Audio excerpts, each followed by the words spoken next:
वहां भी बहुत सारे लोगों ने इस तरह के माहौल को बनाने की कोशिश की कि 21 तारीख की जो महापंचायत है उसमें ये मैसेज चला जाए कि हमारी कुछ सार्थक वार्ता हुई है। मैंने आज तक, क्योंकि ये हमारे अंदर की बातें थी, किसी को नहीं पता, मुझे और अन्नू के अलावा ये बात किसी को नहीं पता कि क्या बात वहां हुई थी। आज पहली बार इस मंच से कह, दोस्तों, शुरुआत करते ही मुख्य सचिव साहब अवस्थी जी ने कहा कि कुछ मीडिया के अंदर ट्रायल हुआ है। नोएडा मीडिया का क्षेत्र है और मीडिया ने इस घटना को ट्रायल बना दिया। अब इसका डिमोरलाइजेशन कैसे किया जाए? जितने साथी उस मीटिंग में थे, मुझे इस बात का थोड़ा सा दुख भी है कि मैं वहां सब में छोटा था, वो सब अपनी बात नहीं रख पाए, या तो प्रशासनिक दबाव था, या उस समय की परिस्थितियां थी, या सरकार की परिस्थितियां थी, या राजनीतिक परिस्थितियां थी, आई डोंट नो। किंतु मेरे परिवार पर बीत रही थी। मैंने उनसे एक ही बात कही कि 21 तारीख का हमारा धरना है नोएडा के अंदर। आज आप ये मैसेज देना चाहते हैं यहां से खड़े होकर कि हम बाहर निकले और कह दें कि हमारी सार्थक बात चल रही है सरकार के साथ। अगर अवस्थी जी, आप तो गृह सचिव हैं और वास्तव में आप चाहते हैं कि सार्थक वार्ता हो, तो आप इसको डिमोलाइज कर सकते हैं। जिस तरह आपने जेबड़ी का सांप बनाया था, उसी तरह सांप को जेबड़ी बना दीजिए, डिमोलाइज हो जाएगा। ये मैंने उसी जगह से कहा, उनके सामने बैठ के कहा। बाहर निकल के बहुत सारे लोगों ने मेरे को टोका था। उन्होंने कहा था कि आप मुख्य सचिव से ऐसे बात कर रहे हैं जैसे प्रधान से बात कर रहे थे। मैंने कहा मुझे कोई फर्क नहीं पड़ता, मेरा भांजा है, इकलौता भांजा है, वो जेल में, इससे ज्यादा मेरे लिए और कुछ नहीं हो सकता। दोस्तों, उनसे मैंने कहा कि आप इसको डिमोलाइज करना चाहते हैं, श्रीकांत ने गाली दी है, उस पर गाली की धारा छोड़ दीजिए, बाकी सारी धाराओं को हटा दीजिए, ये आंदोलन डिमोलाइज हो जाएगा। मैंने उनसे कहा था, उस सोसाइटी के अंदर हर घर के आगे हर आदमी ने पेड़ लगाए हुए हैं, श्रीकांत ने भी पेड़ लगाए हुए थे। जब भी यही वर्ड कहा था कि जब भी आप यहां से अनाउंस करते हैं कि प्रदेश में वृक्षारोपण होगा, जब भी हमारा डीएम साहब अनाउंस करते हैं कि डिस्ट्रिक्ट के अंदर वृक्षारोपण होगा, जब हमारे प्रधानमंत्री अनाउंसमेंट करते हैं कि वृक्षारोपण होगा, तो हम पार्क में पेड़ लगाते हैं, अपने खेत में भी नहीं लगाते क्योंकि फसल को नुकसान देता है। किसी माई के लाल की छत पे पेड़ नहीं लगाए जाते, वो पार्क में लगाए जाते हैं। आप बताइए वो कहाँ लगाए जाए? श्रीकांत ने लगा दिए, गुनाह था उसका। उस पार्क में वो पेड़ लगा दिए, वो गुनाह था, और हर एक ने लगाए हुए उस पार्क में। आप उस सोसाइटी के अंदर जाइए, देखिए, हर घर के आगे आपको पेड़ लगे हुए दिखाई देंगे, लेकिन वो श्रीकांत ने लगाए थे। हम कहते हैं कि श्रीकांत ने गाली दी थी तो उसको गाली की सजा मिलनी चाहिए। आप उसको गैंगस्टर बना देंगे। कौन सा गैंग लेके घूम रहा था श्रीकांत? ये हमने भी वहां कहा ये राजनीतिक साजिश थी। आप कहते हैं मीडिया ट्रायल था, ये राजनीतिक साजिश थी। आप कितने गांव में चले जाओ, मोहल्ले में चले जाएं, कितनी जगह चले जाएं, पुलिस के अधिकारी यहाँ बैठे हैं, ये रोज समझौता करते हैं इस तरह का। कितनी महिलाओं के साथ टिप्पणियां होती हैं, बाल तक खींच लिए जाते हैं, झगड़े होते हैं, मार पिटाई होती है, उन पे कोई मीडिया ट्रायल नहीं हुआ आज तक देश के अंदर। ये राजनीतिक साजिश थी। उस इंसान का कद इतना बढ़ रहा था, यहाँ के लोकल नेताओं को नहीं झेला जा रहा था। मैं किसी का नाम नहीं ले रहा हूं, आप समझ रहे हैं मैं किसका नाम लेना चाहता हूँ। यहाँ के लोकल नेताओं को उसका कद नहीं झेला जा रहा था। उनको ऐसा प्रतीत हो रहा था कि हम तो विधायक हैं, हम तो एमपी हैं, हम तो एमएलए हैं, हम तो मंत्री हैं, हमारे साथ तो एस्कॉर्ट नहीं चलती। श्रीकांत को कैसे मिल गई? ये इतना बड़ा कैसे हो गया? कल तुम्हारी पर ना काट दे। ये तुम्हारी बिरादरी के पर काटने का काम किया गया था। ये श्रीकांत के द्वारा आपकी बिरादरी के पर काटने का काम किया गया। दोस्तों, मैंने अवस्थी जी से ये बात भी कही थी। मैंने कहा आप सोसाइटी के अंदर चले जाइए, और मैं ये रिकॉर्ड में कह रहा हूँ, सबकी रिकॉर्डिंग वो सुनेंगे। उन्होंने मेरे को व्हाट्सएप का नंबर भी दिया था, फिर आप मेरे को इस पर जो भी चीजों डिटेल दीजिएगा किया, लेकिन आज तक कुछ जवाब नहीं मिला क्योंकि वो डिमोरलाइजेशन था। दोस्तों, मैंने उनसे कहा था आप उस सोसाइटी के अंदर चले जाइएगा। उस सोसाइटी के अंदर जितना बिल्डर ने दिया है, कवर्ड करके दिया है, बाउंड्री करके दिया है, जितना सबको दिया है उतना श्रीकांत के पास था। और जो श्रीकांत ने ऊपर अपना टेम्परेरी सेट डाला हुआ था, वो सब ने डाला हुआ है, वो सबका लीगल है। मैं ये कहता हूँ वो लीगल है। श्रीकांत का भी वो लीगल था। अगर वो श्रीकांत के को अनलीगल मानते तो सबका तोड़वा दीजिए, ये अपने आप डिमोलाइज हो जाएगा। हम ये मांग करते हैं, हम वहां भी मांग करके आए थे और आपसे भी कहते हैं आप मांग करिए कि उस सोसाइटी के अंदर जिन्होंने भी इस तरह का कंस्ट्रक्शन किया है, लोगों ने तो वहां पे लैट्रिन बना रखी है। उन्होंने लिखा डायरी से मेरी बात को, मैं इतना ही चिल्ला के बोला था।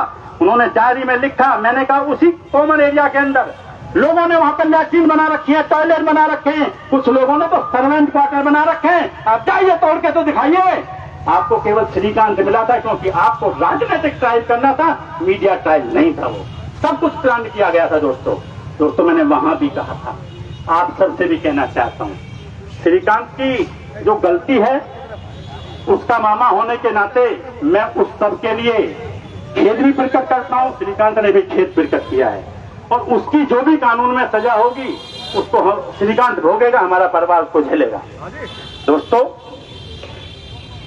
मेरी भाभी श्रीकांत की मामी को पुलिस ने उठाया। पुलिस ने उठा के, आप लोगों ने कुछ वीडियो में देखा होगा, कुछ में नहीं देखा होगा, पुलिस उठा के उसको कोई महिला कांस्टेबल नहीं दी गई थी, एक महिला कांस्टेबल, वो भी दूसरी गाड़ी में चल गई। उसके साथ इस तरह का व्यवहार किया गया। वही मामी जो भंगेल में आके बची, जिसने अपने भांजे को पालने का ठेका लिया क्योंकि ना उसकी मां थी ना उसका बाप था, उस मामी को इस तरह आपकी पुलिस ने, मैं आपके यहाँ पुलिस अधिकारी बैठे हैं उनसे कह रहा हूं, आपकी पुलिस ने इस तरह का ट्रायल किया कि जैसे उस मामी के उस श्रीकांत के साथ संबंध हो। इस तरह से उससे बार बार क्वेश्चनिंग करेंगे, हमें इसका अपराध है, हम चाहते हैं उस पर कार्रवाई हो। उन पुलिस अधिकारियों को आप सस्पेंड कीजिए। हमारी मांग ये धरने इसलिए चल रहे हैं, नोएडा की पंचायत इसीलिए हो रही थी कि उस मामी को न्याय दिला दीजिए। वो मेरी भाभी है, वो भी एक महिला है। आपके पुलिस अधिकारी अगर किसी महिला पर दुराचार करें तो क्या वो दुराचार नहीं होता है? हम अपनी बहन पर, अपनी मां पर झेल सकते हैं, तो मैं अपनी भाभी के ऊपर, श्रीकांत अपनी मामी के ऊपर ये लांछन कैसे झेल जाए, जरा उसका पूछना चाहते हैं हम लोग आपसे।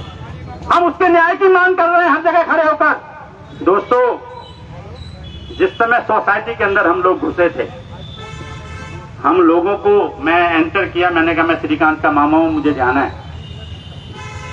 जब मैं अंदर जाने की कहने लगा तो उन्होंने नहीं जाने दिया। पहली बार जब 2-3 दिन घटना को हुए थे, जब तक श्रीकांत अरेस्ट नहीं हुआ। मेरे साथ जिस मामी के हमारे भाई को ले गए, जिसकी मैं बात कर रहा हूं, उनको ले गई पुलिस उठा के। पुलिस ने, ये कानून का राज नहीं है, ये गुंडा राज कहा जा सकता है। पुलिस ने बराबर के कमरे में मेरे भाई की पिटाई की, वो चिल्ला रहा था, इस तरह तड़पाया गया उसको, और बराबर में उसकी घरवाली को, मेरी भाभी को बैठा दिया कि वो प्रताड़ित हो, वो कुछ भी उल्टा सीधा कहे और बचाने की गुहार लगाए। जबरदस्ती मीडिया ट्रायल नहीं, पुलिस ट्रायल भी हमारे साथ किया गया। हम उसकी मांग करने चाहते हैं। हम चाहते हैं कि उन सजा उन अधिकारियों को मिले जो बराबर में उसके पति को पीट रहे थे और उसकी घरवाली बराबर में देख रही थी। हम उस मांग को करने आए हैं और ये बात हमने वहां भी कही थी, और आप सबसे भी ये कहना चाहते हैं कि ये हमारी मांग है, इसको आप पूरा कराइएगा। दोस्तों, डिमोलाइजेशन हो जाएगा। हमने अवस्थी जी से भी ये बात कही थी और आप सबसे भी कही है। श्रीकांत ने एक महिला को गाली दी थी जहां 4-6 महिलाएं खड़ी हुई थी। जिस समय ये घटना शुरू हुई 5 तारीख को, अन्नू का यहाँ आने का प्रोग्राम था, लेकिन मुझे लगता है कि किसी कारणवश सभी कमिश्नर साहब ने उनको बुलाया हुआ है। तो मैंने इसलिए भी आपको थोड़ा सा डिस्टर्ब करने के लिए चाहा था, तो शायद या तो विलंब हो जाए या ऐसा भी हो सकता है कि प्रोग्राम उनके आने का कैंसिल हो जाए। मैं अभी 1 मिनट बाद इसको काट के आपको बता भी दूंगा। लेकिन 5 तारीख को सुबह वो अपने मुंह से भी बताएंगी, अन्नू सोसाइटी के अंदर अपने पार्क में, गार्डन में, वहां पे पानी वगैरह दे रही थी। उस समय 2-3-4 महिलाएं वहां इकट्ठी थी और उनकी उसके साथ जो भी मुंह जोड़ी और बातें चल रही थी वो चलती रही। बच्चे के स्कूल का टाइम हुआ, वो स्कूल को बच्चे को छोड़ने के लिए अंदर गई है। सबसे बड़ी बात ये देखिएगा कि 1 घंटे तक, पौना घंटे तक वो महिलाएं अन्नू के साथ, श्रीकांत की वाइफ के साथ झगड़ा करती रही। श्रीकांत सामने बालकोनी में बैठकर उस झगड़े को देखता रहा। पेशेंस का दाद दीजिए उस आदमी की, जिस आदमी के पास सब कुछ था। वो वास्तव में इस बिरादरी का बब्बर शेर था। वो उस बालकोनी में खड़ा हुआ उस घटना को देखता रहा, लेकिन बाहर नहीं निकला और उसने ये ठाना कि मैं बाहर नहीं जाऊंगा। मेरी पत्नी से जो कह रही है महिलाओं का मैटर है, निमट जाए। लेकिन जैसे ही अन्नू अंदर गई, श्रीकांत को देखकर वो महिला उस पेड़ को उखाड़ने लगी। जब वो पेड़ उस किसी के गार्डन से उखाड़ा जाए, जबरदस्ती उखाड़ा जाए, अरे हम त्यागी हैं, परशुराम के वंशज हैं, हमारे हाथ में फरसा भी है तो किताब भी है। हम पेशेंस की एक लिमिट तक तो शांत रह सकते थे। श्रीकांत बाहर निकला बाहर निकलने के बाद उग्र भाषा में उसने जो कहा वो निंदनीय था, वो नहीं कहना चाहिए था, उसका कभी समर्थन नहीं किया गया। लेकिन वो सब कुछ उस समय हुआ कि जब सिर तक गुस्से को आपने चढ़ा दिया। कभी कभी जब गुस्सा होता है तो हम अपने पिताजी से भी गलत बोल जाते हैं दोस्तों, हम अपनी माँ से भी लड़ जाते हैं, अपनी बहन से भी लड़ जाते हैं, लेकिन वो गुस्सा इतना ज्यादा चढ़ा दिया गया। इस समय हमारे साथ जो स्थिति वहां घटित हुई वो ये हुई। दोस्तों, मैंने अवस्थी जी से कहा था कि पेड़ उखाड़ने की घटना, पेड़ काटने की घटना, आप सब शहर में जो लोग रहते हैं, मैं उन सब से कहता हूं कि आपके घर के आगे कोई पेड़ आ रहा हो और उस प्लॉट को आप बनाना शुरू करें। जब आप उस पेड़ को, प्लॉट को बनाना शुरू करेंगे और पेड़ उस जगह हो कि जहां से आपकी गाड़ी चलेगी, दरवाजा लगेगा, आप उसे काट दीजिएगा, आप उसका परिणाम देखिएगा। आप उसका परिणाम देखिएगा कि उस पेड़ को काटने की सजा आपको क्या मिलती है। वन विभाग से लेकर पुलिस वाले आपके दरवाजे पर दस्तक दे देंगे, या तो आपकी जेब को ढीला करना पड़ेगा या आपको जेल जाना पड़ेगा, ये उसकी सजा है। श्रीकांत के आगे तो इतने सारे लोगों ने साक्षात रूप से उन पेड़ों को काट के घेर दिया। किसी ने सजा दी? किसी ने उसकी आवाज उठाई?